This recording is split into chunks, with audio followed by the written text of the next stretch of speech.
Welcome back sa kusina ni Tita Ching. Kung bago ka lang dito sa channel ko, please hit the subscribe button and smash that notification bell para lagi po kayong updated sa mga videos na i-upload ko. Good morning mga ka-kitchen! Time check, 9:45 in the morning. Okay, so maaga-aga ako ngayon na magluto ng aming tanghalian for a change naman. Okay, so right, ang ating menu for today is paksiw na galunggong. Ayan, na-miss natin si Miss Gigi. Ayan. So, ito ang ingredients ko sa paksiw ko. Ayan. So, syempre suka, ating onions, ating ginger. Ito, hindi usual sa atin na mayroong Pilipino pag nagpapaksiw.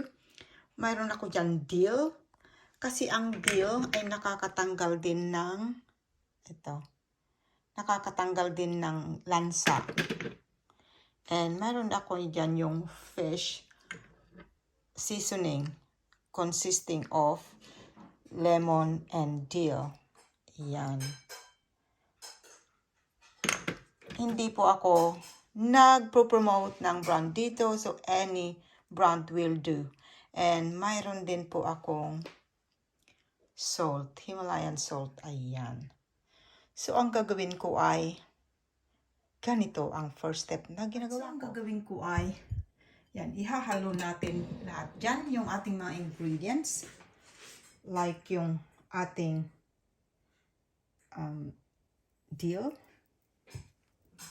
yung ating fish, lemon and dill fish seasoning, yung ating salt, ayan,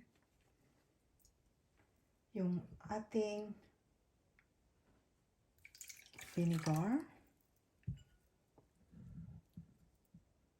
at yung water. Yan. So, i-mix lang natin.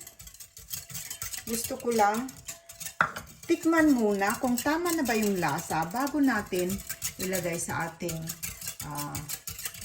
lutuan at tuluyan ng pakuluan yung fish. Para kung kulang, pwede natin nang i-adjust kaagad. So,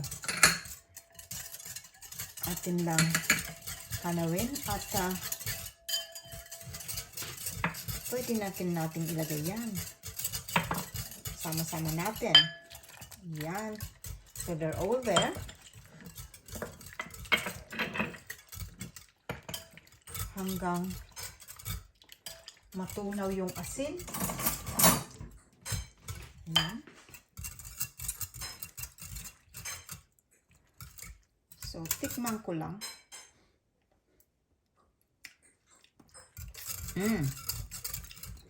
Wow, nice. Alright, so, para sa akin, okay na yung timpla, tama lang. So, kunin ko na yung aking cooking pot.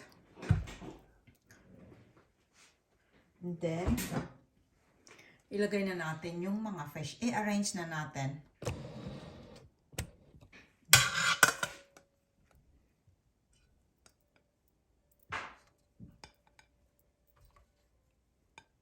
Ayan.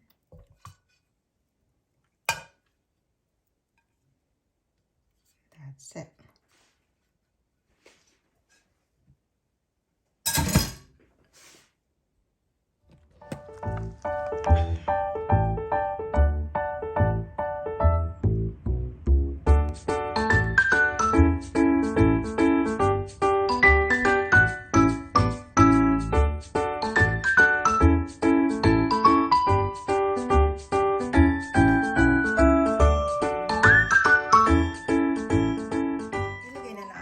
Ating mixture. Ayan. So, ganyan lang. And then, tuluyin na natin ipakulo. Diba? Mabilis lang.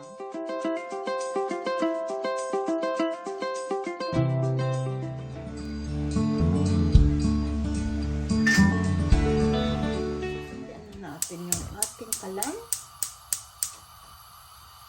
Medium lang. And ilagay na natin, isalang na natin at hayaan natin na kumulo at manluto dyan. Alright, so hindi tumatagal. Yeah, see you in a bit.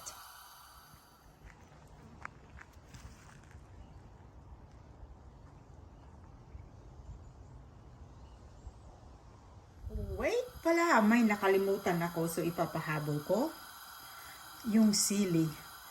Normally, inilalagay natin is yung sili na pangsigang, di ba? Pero since wala ako noon, lalagay ko na itong bird eye chilies. Yan. Para mayroon ting kick ng anghang. Wow. Naaamoy ko na yung amoy ng ating paksiw. Look at that. Pero hindi, pakuluan ko pa konti, hindi pa siya masyadong luto. So, check na natin kung luto na yung ating paksiw na galunggong. Ayan. Alam nyo ba guys, na napakasarap din ang paksiw na galunggong pagkatapos iprito mo ng malutong, napakasarap niyan. So, kung hindi ko maubos, hindi ko talaga mauubos yan. So, ang some of it ay ipiprito ko. Ayan. So, ito guys, I hope you like it. At napakadali ang ating paraan na pagluluto ng paksiw na galunggong. Ayan. So, ano pang ginagawa nyo mga ka-kitchen? Try nyo na. At saka yung list pala guys ay ilalagay ko rin sa screen at the end para pipicturean nyo na lang. And I will as well write it down sa description box below. So,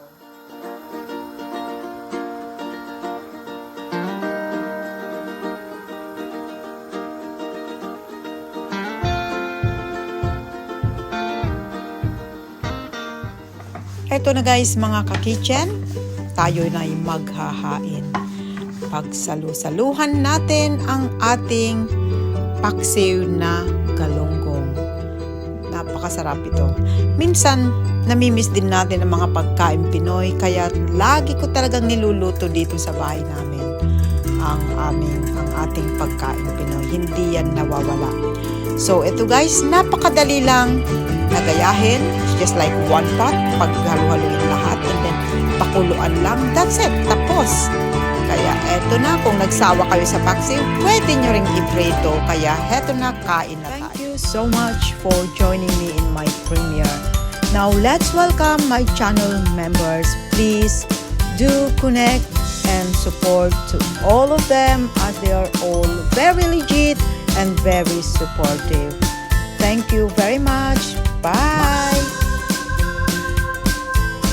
Watching. See you soon in my next vlog. Keep safe everyone. Bye! Today's video